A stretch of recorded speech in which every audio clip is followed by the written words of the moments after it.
सत्संग जी प्यार से कहिए। सत्संगत जिस प्रकार लिखा है कि जापल दर्शन साधका तापल की बलिहार, राम नाम रसने बसे लीजिए जन्म सुधार। कि उस पल को, उस क्षण को कोटम-बार नमस्कार शुक्राना कि जिस पल संत महात्माओं के दर्शन हो जाते हैं। क्यों? क्योंकि केवल उनके दर्शन मात्र से ही ये जो नाम का सुमरन है, ये जो हरि का नाम है, वो मेरी रसना में बैठ जाता है, मेरी जुबान पर आ जाता है, और जिसकी वजह से सत्संगत मेरा जीवन संवर जाता है, सुंदर हो जाता है। सत्संगत सदगुरु माता जी की अपार कृपा है कि हमें निरंतर ये संत महात्माओं का संग प्रदान करते हैं, जो हमारे विश्वास को, हमारी भक्ति को दृढ़ता देते हैं। सत्संगत एक बार किसी ने बाबा हरदेव सिंह जी महाराज जी से पूछा कि ज्ञान लेते ही क्या मोक्ष की प्राप्ति हो जाती है? तब हुजूर ने फरमाया कि मोक्ष की प्राप्ति के लिए आखिरी श्वास तक इस निरंकार का एहसास जरूरी है। तो गुरसिख हमेशा यही अरदास करता है कि ये जो ब्रह्म ज्ञान आपने हमें दिया है, ये जो निरंकार के दर्शन कराए हैं, मेरा हर पल हर छिन इसके एहसास में गुजरे। सत्संगत अर्जुन ने श्री कृष्ण भगवान जी से पूछा कि ये जो माया का बंधन है,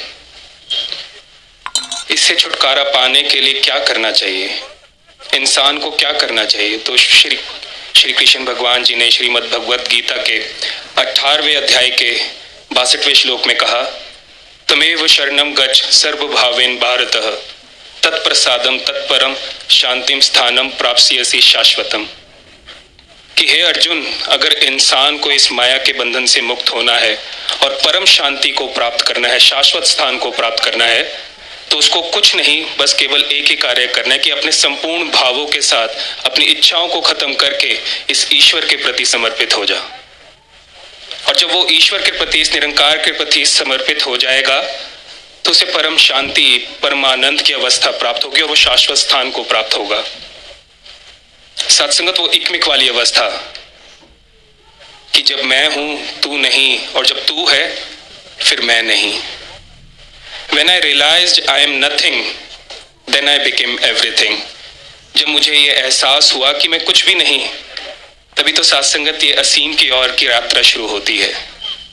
एक बहुत सुंदर किस्सा सत्संगत पढ़ने को मिला। हम सभी जानते हैं परवाने। तो सत्संगत ग्रुप ऑफ फ्लाइज, एक मक्खियों का ग्रुप जो परवानों का राजा था, उसके पास पहुंचा और कहने लगा कि हमारे भी पंख हैं, हम भी उड़ना जानते हैं, तो आप हमें परवाना घोषित कर दो। तो राजा, परवानों का जो राजा था, वो कहने लगा, परवानों को तो रोशनी की तलाश होती है। कहते हम भी तलाश करेंगे, आप हुक्म तो करो। कहते अच्छा चलो ठीक है, जाओ एक चक्कर लगाया और जहां तुम्हें रोशनी मिले तो बताना। अब सत्संगत जो मक्खियों का ग्रुप था, वो आधे घंटे बाद लौट आया और कहने लगा राजा से कि हाँ, हम गांव में गए, शहर में गए, तो कहीं घरों में दिए जल रहे थे, कहीं आग जल रही थी, कहीं मोमबत्ती थी, कहीं स्ट्रीट पे लैंप पोस्ट थे। अब आप फैसला करो कि कामयाब कौन हुआ। जब आपके परवाने आ जाएंगे ना, तो आप ये फैसला करना कि कामयाब कौन हुआ। तो राजा बोलने लगा कि फैसला तो हो गया। कहते ये क्या बात हुई, समझ नहीं आया, आप समझाएं थोड़ा। कहते जिसको रोशनी मिल गई, क्या वो वापस आएगा? वो तो वहीं फना हो गया, वहीं कुर्बान हो गया, वो रोशनी के साथ वहीं एक हो गया। आप तो वापस इसलिए आए हो कि आपको सर्टिफिकेट मिल जाए कि आप परवाना हो। तो सत्संगत कहीं मेरी ऐसी अवस्था ना हो कि मैं करना कुछ चाहूं और हो कुछ जाए। इसलिए सदगुरु माता सुदीक्षा जी महाराज हमें निरंतर ये चेतनता प्रदान कर रहे हैं कि गुरसिख हमेशा चेतन अवस्था में रहकर, इस निरंकार के एहसास में रहकर अपनी जीवन की यात्रा को तय करता है, इसकी रजा में रहता है। और सत्संगत हम देख रहे हैं सदगुरु माता जी की कृपा से हमें ये सेवा का जो रुत हमें प्राप्त हुई है 77वें वार्षिक निरंकारी संत समागम के रूप में, और दूर देशों से संत महात्मा यहाँ आ रहे हैं और इस ग्राउंड्स को संवार रहे हैं, सजा रहे हैं, और केवल एक ही भाव है कि जो भी गुरु का आदेश आ रहा है उसका पालन हो सके। साथ संगत, एक बार एक गुरु ने ऐलान किया शहर में कि सेवा का मौका है। साथ संगत, दास ये कहानी इसलिए शेयर कर रहा है कि जो इंटेंशन होती है गुरसिक की या किसी भी इंसान की, वो बड़ी महत्वपूर्ण होती है, चाहे वो कोई भी कार्य करे, चाहे वो कोई भी कर्म करे। तो गुरु ने ऐलान किया कि सेवा का मौका है, आओ माल खर्च करो, सेवा करो बढ़ चढ़ कर। अब उस शहर में एक सेठ भी था और एक गरीब परिवार का एक सदस्य भी था। अब जो सेठ था वो थोड़ा जलता था कि ये जो व्यक्ति है ये गुरु का बड़ा प्यारा है, इसको सारे इसको पूछते हैं, इसकी वाह वाह करते हैं। अब ये जो मुझे मौका मिला है ना, अब मैं दिखाऊंगा कि मैं कितनी सेवा करता हूँ।